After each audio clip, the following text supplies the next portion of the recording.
Opiniones. Todos estamos sujetos a una. Esto se lo debemos a nuestro principio racional. La búsqueda de compartirlas corresponde a nuestra necesidad de formar grupos, es decir, que somos seres gregarios. Ustedes mismos están sufriendo un proceso interno en este momento, buscando referentes que les permitan categorizarme a mí como persona y fuente de información para así anteceder si lo que les voy a exponer es relevante y verdadero. Muy buenos días. Mi nombre es Giancarlo Vedetti y a lo largo de esta exposición vamos a dar respuesta a dos interrogantes y vamos a formular otras dos para su posterior reflexión. La primera tiene que ver con la perspectiva del proceso de formación de opinión de acuerdo a Price, sin embargo llevándolo a un terreno personal para entender cómo se forman mis propias opiniones. Price expone que la opinión pública es una serie de opiniones individuales que responden al parecer del colectivo. De este concepto vamos a subrayar dos aspectos fundamentales. El primero es colectivo, ya que es un proceso grupal, y segundo, opiniones individuales. Esta perspectiva está sumamente ligada al proceso cognitivo de cómo los pensamientos en cuanto a la experiencia forman opiniones. Además, Price delimita todo el proceso en dos pasos. El primero es el intercambio de opiniones en búsqueda de un consenso, es decir, el paso de la opinión privada a pública, y el segundo es la toma de ese consenso por parte de los medios de comunicación para ser difundida. Un aspecto interesante a resaltar es que no es un proceso equitativo. Unas opiniones influyen sobre otras. ¿Por qué? Por el conocimiento de sus interlocutores. Estas opiniones que tienen mayor influencia forman actores sociales que influyen sobre un público. Ahora, ¿cómo se forma la opinión de acuerdo a Price? Bueno, él nos presenta un estilo de una idea visual de cómo este proceso psíquico está fundamentado por cuatro actores que se entrelazan, que chocan entre sí. El primero son los esquemas. Los esquemas son modelos mentales que nos permiten inferir hacia los estímulos que nos rodean. Esto no es más que todas las informaciones que llegan a nosotros. También se puede llamar filtros, referentes. Llevando este precepto a la práctica, ese filtro más relevante en mi vida es Dios, la presencia de Dios en mi vida, ya que es mi centro y todas las informaciones que lleguen a mí van a ser previamente pasadas por ese tamiz, ese filtro. En segunda instancia tenemos los valores. Los valores son bases morales que nos permiten distinguir el bien del mal. La religión fundamenta una serie de preceptos para que cada uno de sus seguidores pueda distinguir lo bueno, lo que lo acerca a Dios, y lo malo, que es lo que lo aleja. En tercera instancia tenemos el agente de más relevancia en todo este proceso, que son las actitudes. Las actitudes son predisposiciones psicológicas, es decir, preferencias hacia cierta cosa o hacia cierta persona.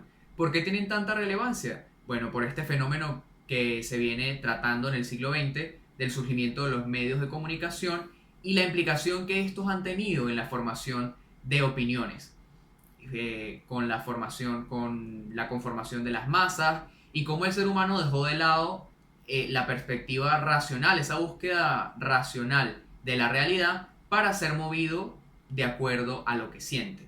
Y en última instancia tenemos la identificación de grupos.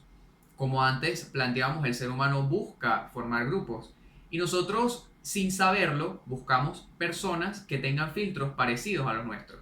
La iglesia claramente reúne a un grupo de personas con filtros similares. Ok, la segunda pregunta corresponde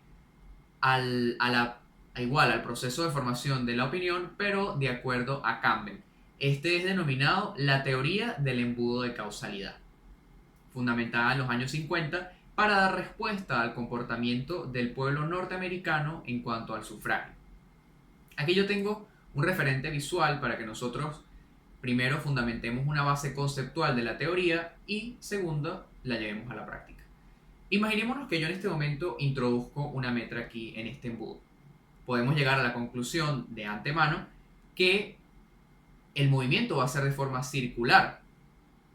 Entonces Campbell fundamenta que la opinión está formada por una serie de eventos que influyen entre sí.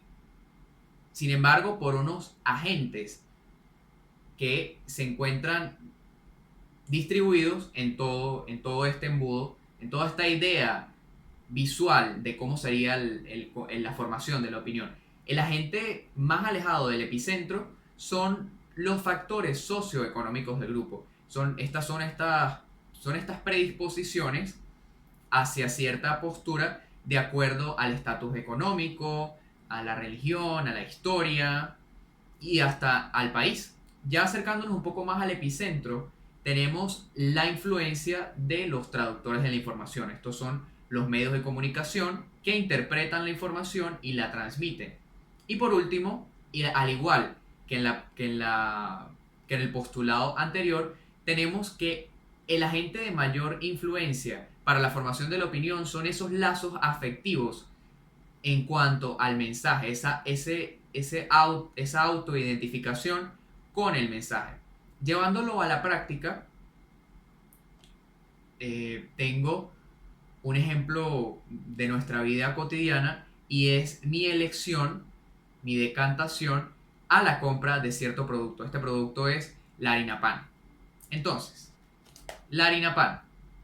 En el agente o en el punto más alejado del epicentro tenemos los factores socioeconómicos. La harina pan de Juana, del Grupo Polar, tiene una historia, ya tiene una trayectoria en Venezuela y generalmente es el producto por el que la gran mayoría se decanta a comprar. Hay una opinión, es un producto de muy buena calidad, ¿sí? Además de que, bueno, hay otros factores que los vamos a ir viendo a lo largo de la explicación. Entonces, acercándonos más, tenemos los traductores de la información y claramente ahí cabe toda la parte de la publicidad de la harina pan, de su implicación en los medios de comunicación, de la marca, me refiero a la marca harina pan. Y por último tenemos los lazos afectivos, este autoconcepto hacia, en este caso, hacia la harina pan. Y la harina pan, bueno, en mi caso, es un perfecto referente visual de lo que es ser venezolano. Es una asociación a diciembre, es una asociación a la reunión en familia, es una asociación al compartir. Entonces, hay una parte, una identidad con la harina pan. Bueno, ya llegando a la conclusión, esto nos debe llegar a una conclusión. La primera es en qué creemos, porque nuestras opiniones, nuestras creencias deben ser constructivas, no limitantes, porque nuestro entorno está en constante movimiento, o sea, tienen que estar abiertas al cambio. La opinión puede cambiar de acuerdo al entorno y a nuestras necesidades. Y la segunda, y es una de las más importantes, es, aquí la tengo, ¿en qué momento dejamos de ser nosotros mismos para formar parte del resto? Esto es sumamente importante porque la opinión también es una forma de mantener nuestra individualidad, de mantener lo que creemos, lo que pensamos y lo que somos. Entonces, para concluir, tengo una frase de Nietzsche que me gustó y tiene mucho que ver con el caso y la voy a leer porque es una cita.